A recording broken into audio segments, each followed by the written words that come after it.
Good afternoon, and welcome to another episode of Unscripted and Unchained RPG Review. I am DM Bloodworth, and as you can see by the graphics, today's video is episode 3 of Your Table, Your Dice, and Your Fun.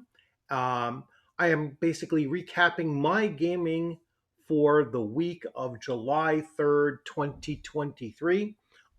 This is a new feature on my channel that I have been I launched just about 3 weeks ago. And what I've been doing is I've been encouraging people to talk more about what's actually going on at their gaming tables, over the past week, rather than getting engaged in any kind of, Twitter nonsense or complaining about the gaming hobby or what individual companies might be doing and such.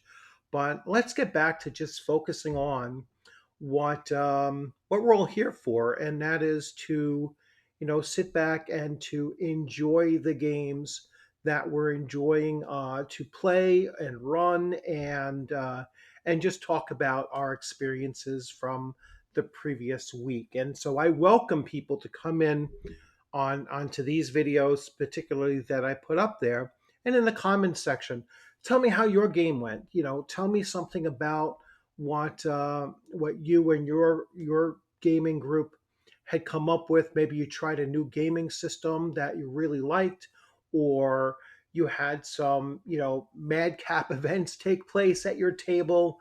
Maybe there was a character death that was really significant that you wanted to talk about, or maybe you finally wrapped up a particular adventure that you were working on, and you know let's just keep the positive energy around our shared hobby rolling forward, rather than to focus on anything that might be going on negatively, that is really not that important when it comes down to what you're doing at your table. So without further ado, let me talk a little bit about my previous week, or week and a day or so of what I've been doing. Now, all of this is kind of delayed because last week was a holiday week, and my Tuesday night game got put off until Friday, and my Wednesday night game is alternating Wednesdays, so that's not coming up until this week. So I still have my Thursday night game as well. My Tuesday night game was on Friday, as I said. So I'm going to jump right in and talk about my Tuesday night game moved to Friday. So that is my AD&D first edition game. And let me just switch gears here and switch, because this will help me kind of organize what I was doing. So I have 4 current games going on right now. And the one that I'll be talking about, these other 2 are in development. And I'll talk a little bit about that as well, because I did quite a bit of work on those 2 during this past week. So let me get into my AD&D first edition campaign here. Let me make sure that you are looking at the same thing that I am. Yes, you are. All right. So this is my, I've never seen that before. So this is my long-running AD&D First Edition campaign. It's my Greyhawk campaign. Uh, it would actually should be entitled "The Keepers of Quescaton," because that is what the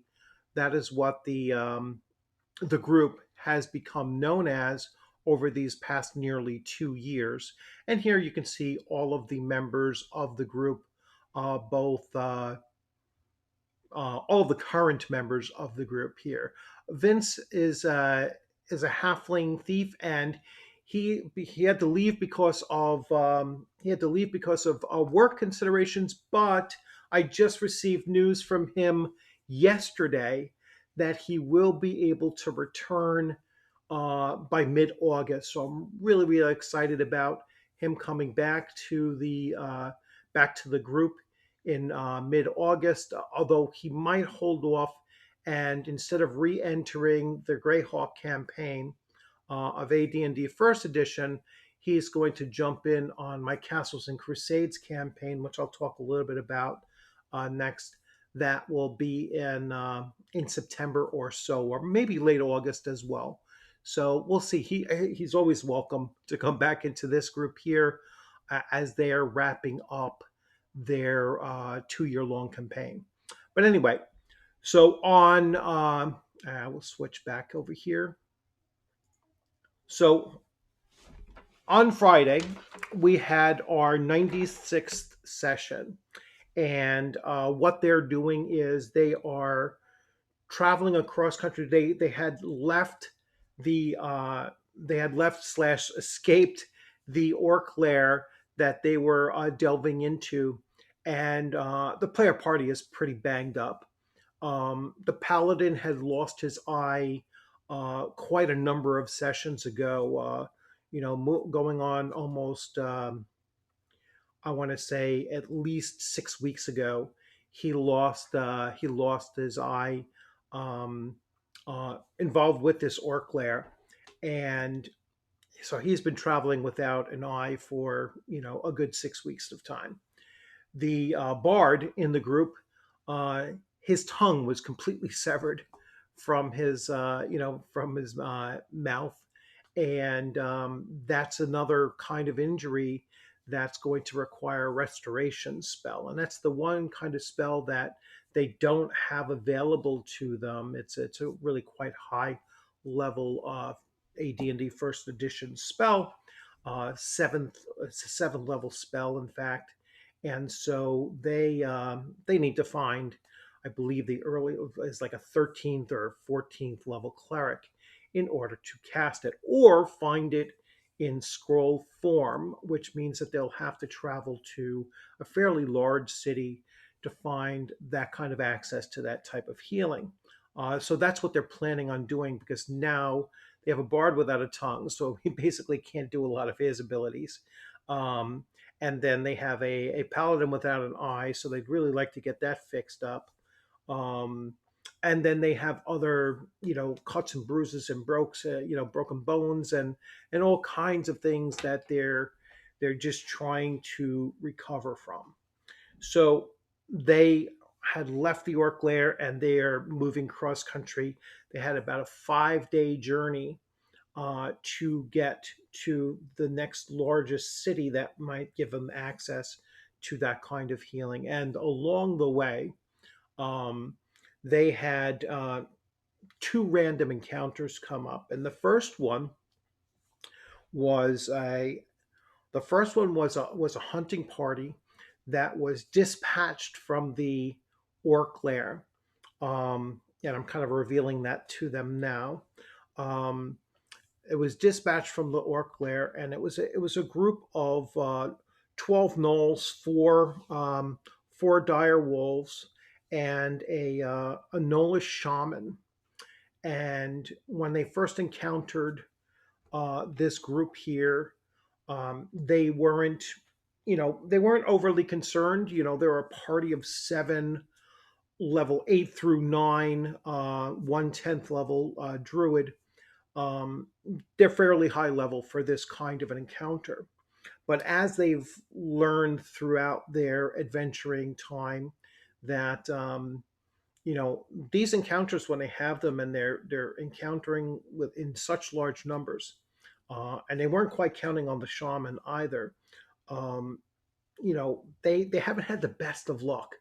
A lot of fumbles on their part, a lot of critical hits, coming their way as well. And um, and I used a critical hits chart from Castles and Crusades, option 5 in particular, and or specifically, I should say. And that doesn't just have additional damage that's often done, but it has a lot of flavored text attached to it.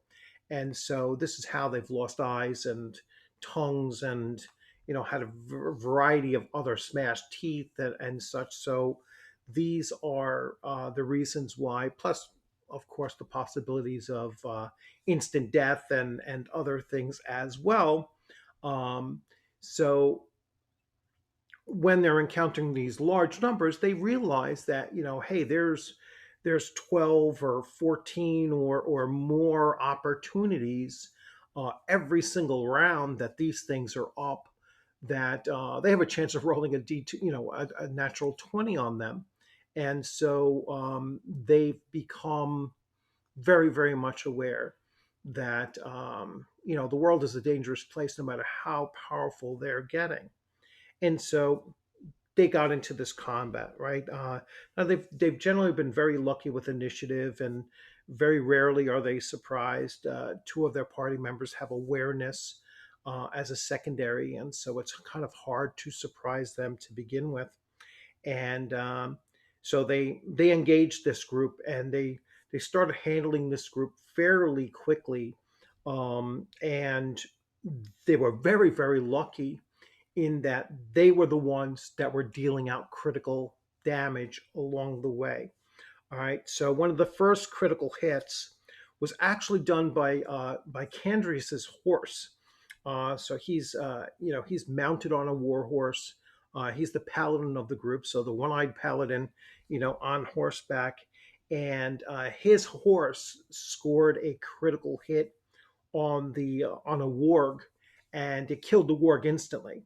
So it was an instant kill on the warg, and it was like, holy cow! It was the first time his horse actually engaged in something in combat, and and one of its three attacks was a crushing blow with one of its hooves, and killed the warg. Then the bard actually, armed with his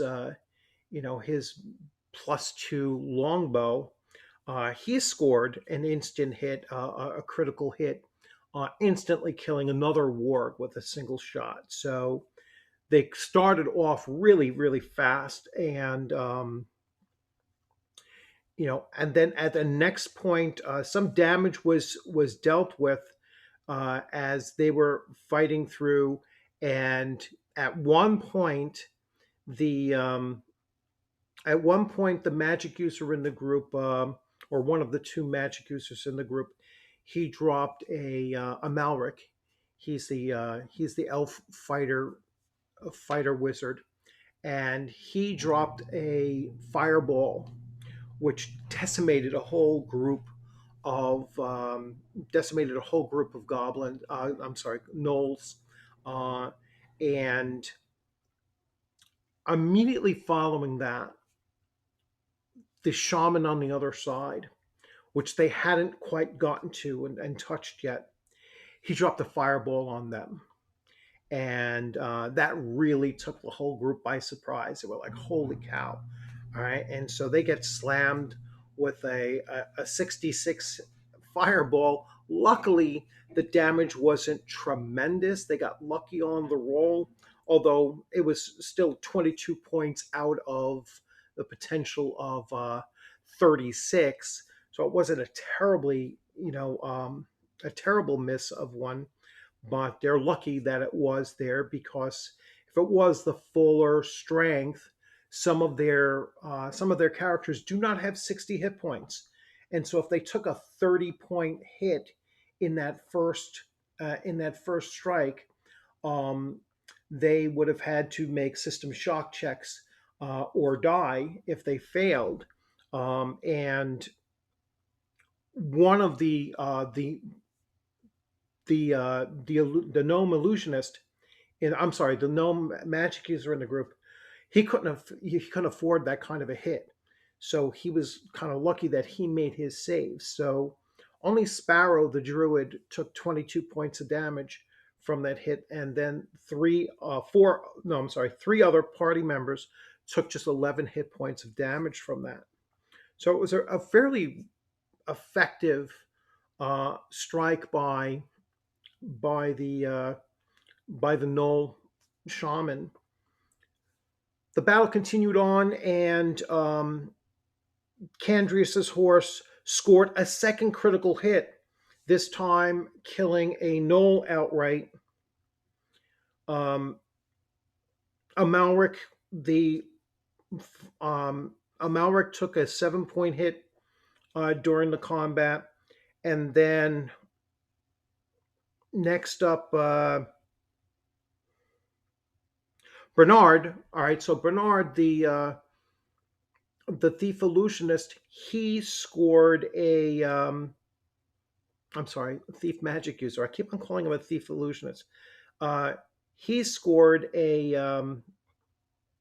He scored his first critical hit, killing a gnoll with a lung shot, and then at that point, Amalric utilized his teleport spell to put him directly next to the shaman, and they got the shaman down to just one hit point, and the shaman was really had a debate on what he was going to do next, or what I was going to do with him next, and I was like, it just made the most sense for me to have him utilize a magic missile against a Malric who was attacking him right directly.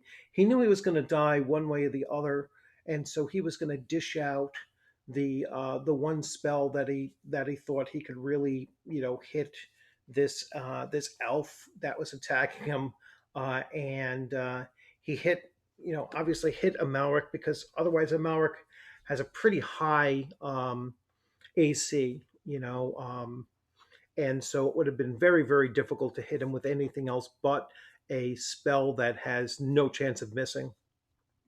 And so he slammed him with that.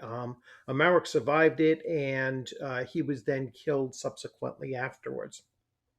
The shaman was finally defeated, probably with the second round of bow shots at the time from the two archers that are in the group, and thus ended that first encounter on their trip towards the city. So they did some healing up. They stopped for that. This was just before a night's sleep, and so they were getting ready. They made their encampment, and then on the second day of travel, um, they made the second day of travel without any real encounters along the way. And when they started settling in for the second night, during their first watch on the second night of their travel, uh, they spotted high in the sky a wyvern, and they kind of knew that this wyvern, they suspected that this wyvern coming from up north was something attached to what they've been doing. All right, so they kind of suspected, hey, this might be associated with with the forces that they had just finished fighting, or it might have been associated with the grander scheme of their campaign. They kind of said, "Oh, maybe this wyvern is attached to the dark druids that they've been fighting all along." And so, as the wyvern was coming in, the magic user in the group, he he cast a lightning bolt, and it you know really hit the wyvern, barely toughly. After it was already hurt by an arrow, and a lightning bolt killed it. So in just two hits, they dealt out 40 hit points of damage to this wyvern, and it came crashing down. And they very quickly realized that the wyvern was heavily diseased and corrupted, and so that also kind of confirmed in their minds that the wyvern might have been like a scout or associated in some way with the dark druids that they had been fighting along the way. And so they basically steeled their direction, and what they were looking to do, to focus instead of on dealing with the threat from the orc lair that they had departed from, is that they were going to hightail it back to the city where they can get the healing up and start stocking up and everything, because they know that the real threat is beyond the orc lair, and they know that they're going to be dealing with a dragon that they believe is either controlled by or associated with the Dark Druids. And they're fairly certain that it is a very old or possibly even an ancient plague dragon, which have never encountered before. And so they, based on the rumors and everything that they've put together over these last several months of adventuring, um, they know that that's likely the next step in their overall um, campaign against the Dark Druids and the forces surrounding them. So it was a really cool session that we had, a full 4 hour long session that um, kept on extended beyond what we normally do because there were just so much to to try to wrap up with and to moving along, and the players just wanted to keep on playing. They wanted to keep on, let's move to the next section, move to the next section. And once we got to that clear stoppage point where it's like, all right, you're going to rest for the night, and did the checks that they got through that second night, they still have 3 days travel more to get to the city. And we'll see how lucky they are with the dice rolls. Now, as the closer and closer to the city that they get, um, the the dice mechanics for random encounters actually declines to the point that it'll be much less likely that they will encounter anything um, really much of a challenge to them or aggressive, let's say, by the time they get within city limits, which is probably about a hex away, as considered about city limits for this particular area. So we'll see. That was my Friday night, supposed to be night game, and so it was really really productive, I think, because it put together some of the it tied some loose ends, it connected some story thread to just the simple task of moving across country and heading towards their objective. And it's a perfect example of how you can take a random encounter and kind of tie story to it. And so that's something that I think that we accomplished during the session. So session 96 is now behind us. Tomorrow we're on a regular schedule, and we will be running that session tomorrow. So really focused on looking to do that and see where it goes. Um, hopefully it's not just a you're in town, you're getting this done and that done, and give them a little bit of story. Hope we can get them back into action. Because that's another thing. One of my players was like, he's in other games as well, and he was like, there's one game that he's in where there's very, very little combat, and there's a lot of story, and there's a lot of shopping time and a lot of that. And what he likes about my campaign and basically my style is that yeah, there's more action to it. It's a little bit faster paced. There's a little bit more there's more challenge to it. And so I'm blessed really with the players that I do have, that they kind of like the kind of way that I've been running it, because there is that sense of urgency sometimes that comes up, and there is the challenges even when they shouldn't be challenged by something. By sheer numbers, it creates that additional challenge, um, that they really did, I think, grow to understand that it's an important component. Challenge is an important component to role playing, and there is a lot of role playing going on because they're in their characters and they're thinking about, they're thinking as their characters would think, and it's like they're making decisions as a party in a way that is kind of almost disconnected from the players behind the characters and more aligned with what the characters have become to be over these 2 years. So again, really, really fortunate to have the group that I have, and I'm glad that we're going to be staying together into our next campaign. Different game system, next campaign. I have a feeling that it's going to go equally well, if not even better. So let me move on to the next thing because I know I just spent a ton of time just on this. All right, so the next game that I'm going to talk about. All right, so this was my Greyhawk campaign. So let me go back to, um, well, so I go back to my games here. So my Thursday night game, all right, is called Sword, Cross, and Candle.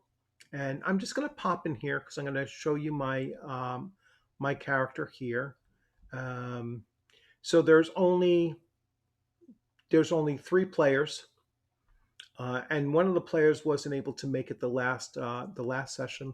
Let's see where I'm going to actually launch into this and see. Now I can't show you as much normally here because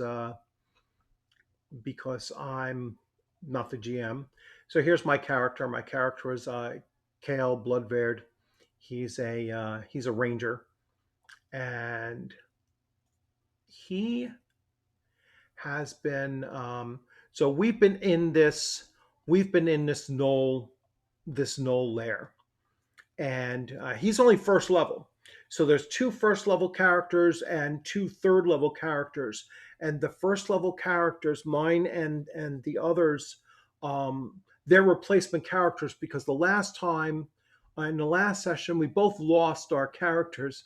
One was captured and my character was killed, and so what we were doing is we were coming into this lair, and we had pushed in, and my suggestion to the group was that we head over to this room over here, which was the last place that we had seen our former comrades, right? And so we pushed this far ahead, and then we got pushed back out again.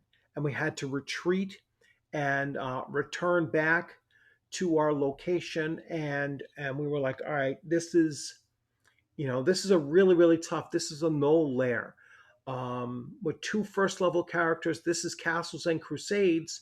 Um, Very, very difficult to survive when you're a first level character with just 6 hit points, and the other player character only has 5 hit points, and it only takes one just really decent hit to take us down to either 0 or even into the negatives and near death in this game. So we had to keep on, going back and forth, back and forth. So in our second attempt, we were like, well, let's go in a direction that we didn't go before, because obviously we're hitting too much over here.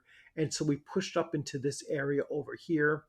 I put in my journal what was going on. So let me get to my journal. So in our first push, we killed 6 gnolls in our first attempt to rescue the previous party members, but we had to retreat.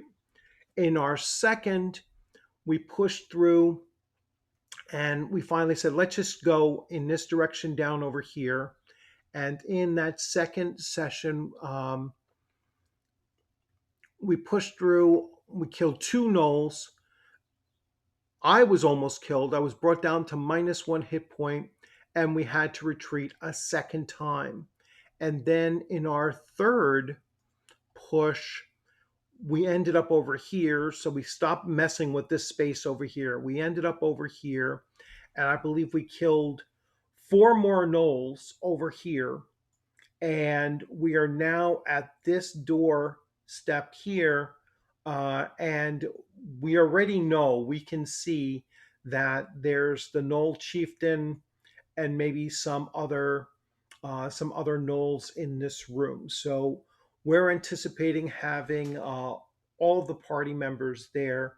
So that's 3 or 4 players there on not this week, but the following week, and hopefully we can kind of tie a bow on this thing, and hopefully we pick up enough experience, at least the 2 first level characters of ours, that we can actually get to second level and become a little bit more survivable in this.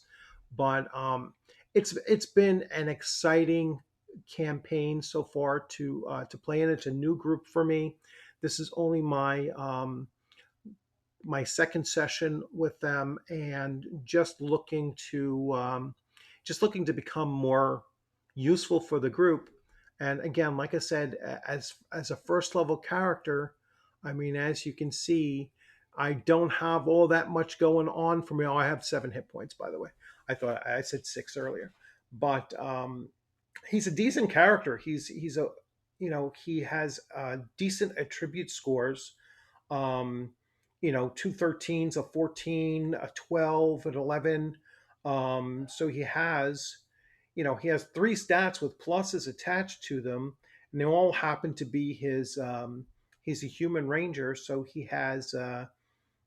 These are all of his primes. So he has a prime in Constitution, Strength, and Dexterity.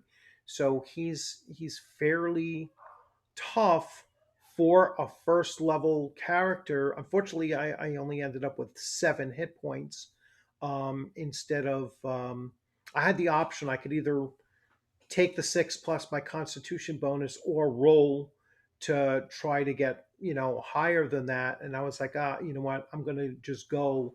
I don't want lower.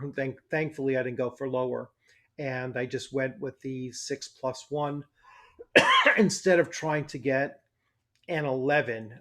Sometimes I'm kind of scratching my head and I'm thinking, maybe I could have, but I'll see. The next time if I do get to second level, I'll see how my role works for me. But anyway, so this is a really cool uh, adventure so far. Again, very very challenging at first level for me in both sessions that we've had. I'm going to switch back to here, and and that's another thing I'm going to say. Now I know this is entitled "Your Table, Your Dice, and Your Fun," um, but I will give some advice here. If you're starting a new party out, if you're starting a new campaign, I really think that it's important for your players and for yourself to start off at first level. Um, and the reason being is that there is so much there's so much character development that comes from uh, starting at first level that you don't get if you're starting at a higher level. Um, I think oftentimes you think more about when you start. Like, let's say I started at third level or fourth level. Um, I'd be thinking about, well, what I had already done to get to that point, more so than what I'm currently doing now and how my character is currently growing moving forward. Um, at least initially, that's what I think. You kind of set that mindset in there, where it's like you're just not building right from the very beginning. And I think all campaigns should start that way. And I think it's best for the game master to do that. It's best for the players to do that. But again, it's your table, your dice, and your fun. So if you don't like that kind of thing, hey, that's fine. Again, it's your table. Um, I just think that if you've never tried it, I certainly recommend at least trying it and trying to see what is it like. Now, it can be frustrating if you're coming in as a new player into a group that's already established and already started, and so you're coming in at first level and they're third level. It's been very very challenging. I'll be perfectly honest to both my dungeon master and the other players in there, and it's making it hard for me to because I like to play my character very bold, and this is not the kind of system that allows for that when you're kind of overpowered by the adventure that you're currently on. So I already had a talk with my dungeon master, and I was like, well, you know what? I'm going to have to probably try to hang back a little bit more, stick to just my missile weapons, and always be ready to run because I am in a situation where I'm very much outclassed by the challenge that I'm facing. And so I'd like for my character to actually survive this and see where he can, finally grow and become a greater contributor to what's going on in the adventures leading ahead for us. So another great game session. Really enjoyed it. Um, like I said, challenging, not too hard to overcome, at least mentally, trying to think about, well, this is how I'm going to have to modify how I've been playing my character now this character has had a near death experience, and it's one of the things I actually said to my DM was that, when a character has a near death experience, they grow from that, and you as a player grow from having that kind of a thing nearly happen. I think it teaches you more than just having a character killed. In fact, because now you start questioning, I'm not going to start with a clean slate with a whole new character and, haven't devoted any time to it. Now I have to think about my character as something that is, on the verge of, always on the verge of being dead. And so I'm going to play this a little bit differently. I'm going to play it a little bit more cautiously and really pick my moments of heroicism, if you will. So great experience, a lot of fun with that. Now let me switch finally to this next part of my week in the recap. So let's see. Yeah. So as you can see, I started working on my Castles and Crusades Greyhawk campaign, which is coming up. I'll click on this real quick, and you can see I already have a number of. Oh, I see somebody deleted. Interesting. So so I have my 1, 2, 3, 4, 5, 6, 7, 8. So 8 players, most of them from the other, most of them from my current group here, and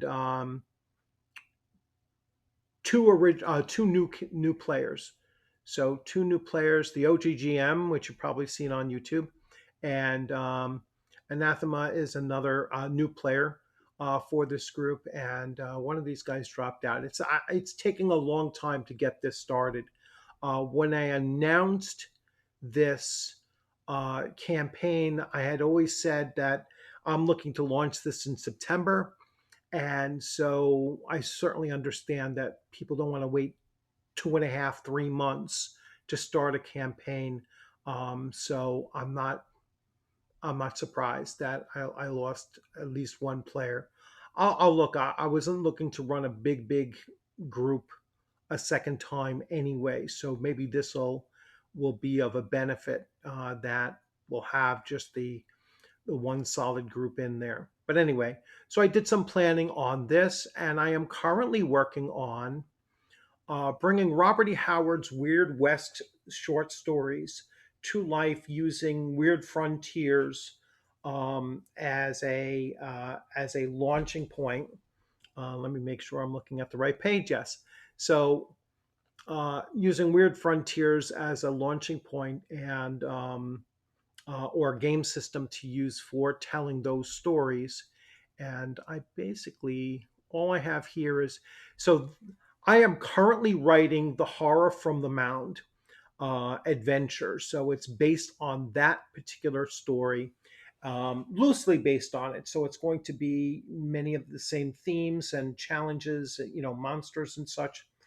And then These will all be set up as one shots, and then I'll do The Man on the Ground, followed by Old Garfield's Heart, Black Canaan, which is not something that I could probably run at a at a convention. The Horror from the Mound I'm running at a convention in September, so that's why I'm doing all the work for that right now. And then Black Canaan, like I said, I can't run that at a convention because the language of the system is or of the original story. If anybody reads the original story, they might bring it up and be like, "Oh, this is this is not incredibly PC or anything like that." The Dead Remember, I'm not quite too sure what that is, and Pigeons of Hell is one of his most classic stories. So, really looking forward to doing that. So, I've already started buying a few things. So I picked up some. I got this from either Amazon um, or eBay. Um, I want to say I got it from eBay. So just some vampires. Uh, the only reason why I would pick up WizKids was off of eBay, and then I have some zombies, but I'm going to use these zombies here for thralls. So and then I have some hex boards that I'm going to use. I have some maps that I'm going to cut out and get the basic features and everything off those maps kind of blown up and nice and large and put those out on the map. I'm waiting. I purchased some Western figures from eBay as well. So I got a whole mess of cowboys and such that are going to come in, and it'll certainly match up with the theme of the Weird West there, and and that would be running on September 15th and 16th. So the night of September 15th, that's the Friday if I have the date right. That's when I'm going to be running that. Other news during the week. I know this is really really long. Other news during the week is I started putting up videos on Rumble.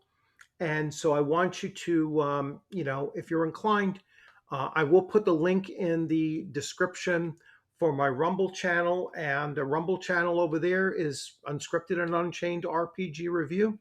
I am going to be doing Rumble exclusive videos over there. So there won't be any crossover between the two channels unless there's a real demand for doing that. So I'd like to keep Rumble, exclusive for now until I build up some, a large enough group over there. There isn't a lot of tabletop role play game or OSR based material over there. So I think the more of us that go over there and start putting stuff up, the more of you that go there and start following the channels that are there, I think that we can really get that growing. So I really do encourage you to not just subscribe here and like here and share and comment here, but also to travel over there. It costs you nothing to go over there and just follow and comment and watch the videos over there. My videos over there tend to be shorter form than anything like this as well. I'm going to try to keep those real nice and tight, and so that's another thing that I've been working on over the last couple of days. So it's been a really really busy week, considering it was a holiday week and I lost 2 full days of doing anything with the channel or gaming and such. So really looking forward to this week being a much more productive week as far as doing even more than I did last week, and I did quite a lot last week. So I look forward to seeing you on a gaming screen sometime soon. Look forward to seeing you at a playing table at a convention sometime soon. And I welcome your questions and comments. And as always, this is Monday, so enjoy the rest of your week. Look forward to the weekend coming up, and you will have a great rest of your afternoon. Take care.